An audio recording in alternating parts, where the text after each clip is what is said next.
সবাইকে জয় যিশু।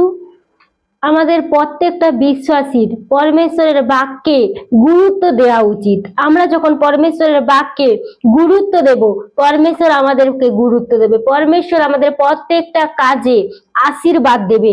আমরা যদি দ্বিতীয় বিবরণ তার 11 অধ্যায়ের 18 পদ পাঠ করি, সেখানে লেখা আছে, অতএব তোমরা আমার এই সকল বাক্য আপন আপন হৃদয়ে ও প্রাণে রাখিও এবং চিহ্ন রূপে আপন আপন হস্তে বাঁধিয়া রাখিও এবং সে সকল ভূষণ রূপে তোমাদের দুই চক্ষুর মধ্যে থাকিবে।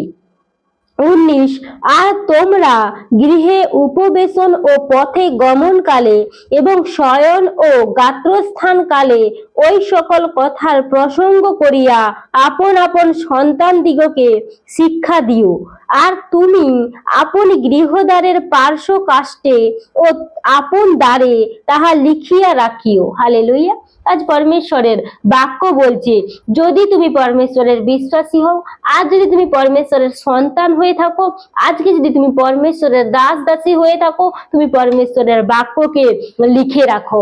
আজ পরমেশ্বরের বাক্যকে তুমি গুরুত্ব দাও, কারণ এখানে পরমেশ্বরের বাক্য বলছে, তোমার গৃহে উপবেশনকালে প্রত্যেকটা পরিস্থিতিতে তুমি তোমার সন্তানকে শিক্ষা দাও। প্রভুর বাক্যকে নিয়ে, পরমেশ্বরের আজ্ঞাকে নিয়ে তুমি শিক্ষা দাও। এখানে বাক্য বলছে, আর তুমি আপন গৃহদ্বারে পার্শ্ব কাষ্ঠে ও আপন দ্বারে তাহা লিখিয়া রাখিও। আজকে পরমেশ্বরের বাক্যকে তুমি সর্বশ্রেষ্ঠ বলে গণিত করো, কারণ এখানে বাক্য বলছে, যখন তুমি কোনো একটা বিশেষ গুরুত্বপূর্ণ জিনিস, প্রিয় জিনিসকে আমরা কি করি না, গচ্ছিত করে রাখি, আমরা খুব সুরক্ষিত ভাবে রাখি। সেরকম পরমেশ্বরের বাক্যকে আমরা আজ হৃদয় পলকের মধ্যে, এখানে বাক্য বলছে, তোমার হৃদয়ে, তোমার চক্ষুর মধ্যে ভূষণ স্বরূপ। যেরকম আমরা চক্ষুতে যেমন কিছু একটা ভালো কিছু দেখতে চাই, আশা করে থাকি যে আমি আমার এই চক্ষু দিয়ে ভালো কিছু দর্শন করব, সেরকম আর তোমার চক্ষুতে পরমেশ্বরের বাক্যকে ভূষণ স্বরূপ করে রাখো। পরমেশ্বরের বাক্যকে জীবিত বাক্য, পরমেশ্বরের বাক্য সর্বশ্রেষ্ঠ, পরমেশ্বরের বাক্য জ্যোতির্ময়, পরমেশ্বরের বাক্য সবকিছু পরিস্থিতিকে বদলাতে পারে। ঘরে পরমেশ্বরের বাক্য বলছে, এই সকল বাক্য আপন আপন হৃদয়ে ও প্রাণে লিখিয়া রাখো। পরমেশ্বরের সকল বাক্যকে, পরমেশ্বরের সকল আজ্ঞাকে তুমি তোমার সন্তানের মাঝে দাও।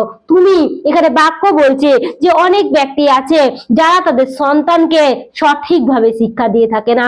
তারা তাদের সন্তানকে, তারা বিশ্বাসী তো বটে, কিন্তু তার সন্তানকে জগতের মতন করে লালন পালন করে বড় করে তোলে। কিন্তু পরমেশ্বরের বাক্য বলছে, যে কোনো পরিস্থিতিতে তোমার গৃহে উপবেশন কালে, তুমি যখন তোমার গৃহের মধ্যে প্রবেশ করছো, গৃহের মধ্যে আছো, তুমি যখন তোমার সন্তানকে শয়নকালে, তুমি যখন তোমার সন্তানকে নিয়ে ঘুমাচ্ছ, সেই শয়নকালে তুমি তোমার সন্তানকে পরমেশ্বরের বাক্য সম্পর্কে, পরমেশ্বরের আজ্ঞা সম্পর্কে তুমি শিক্ষা দাও। তুমি যখন তোমার সন্তানকে স্নান করাচ্ছ, সেইখানেও তুমি তোমার সন্তানকে শিক্ষা দাও। এখানে লেখা আছে, গাত্র স্থানকালে যখন তুমি তোমার সন্তানকে স্নান করাচ্ছ, যখন তুমি তোমার সন্তানকে খাবার দিচ্ছ, যে কোনো স্থানে, যে কোনো পরিস্থিতিতে তুমি তোমার সন্তানকে পরমেশ্বরের বাক্য শেখাও। তুমি তোমার সন্তানকে জ্ঞান দাও, কারণ যাতে বড় হয়ে তোমার সন্তান যাতে একজন সঠিক ব্যক্তি হতে পারে,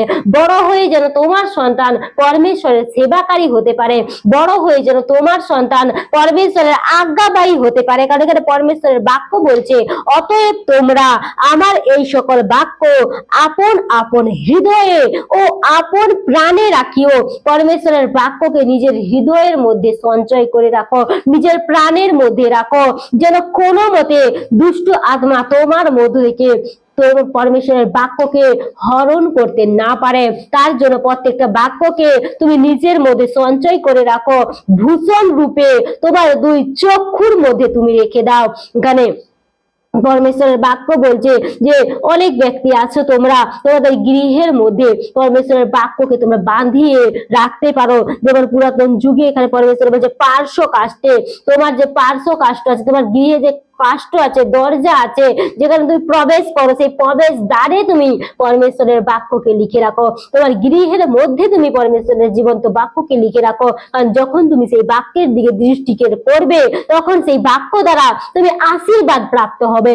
যখন তুমি সেই বাক্য দ্বারা চলবে, পরমেশ্বর তোমার জীবনে আশীর্বাদ করবে। কারণ আমরা যখন বাক্যকে দেখি আর বাক্যকে শুনি আর বাক্য অনুসারে চলি, তখন পরমেশ্বর আমাদের জীবনে আশীর্বাদ করে। এখানে বাক্য বলছে, আমরা যদি দ্বিতীয় বিবরণের 11 অধ্যায়ের 13 পদ পাঠ করি, সেখানে লেখা আছে, আর আমি অদ্য তোমাদিগকে যে সকল আজ্ঞা দিতেছি, তোমরা যদি যত্নপূর্বক তাহা পালন করো, শুনিয়া পালন করো। যখন আগে বলছে, পরমেশ্বরের বাক্য বলছে যে তুমি পরমেশ্বরের বাক্যকে, তুমি পরমেশ্বরের আজ্ঞাকে নিজের হৃদয়ের মধ্যে লিখে রাখো, তোমার গৃহের প্রাঙ্গণে লিখে রাখো, তোমার গৃহের মধ্যে পরমেশ্বরের বাক্যকে তুমি স্থাপিত করো।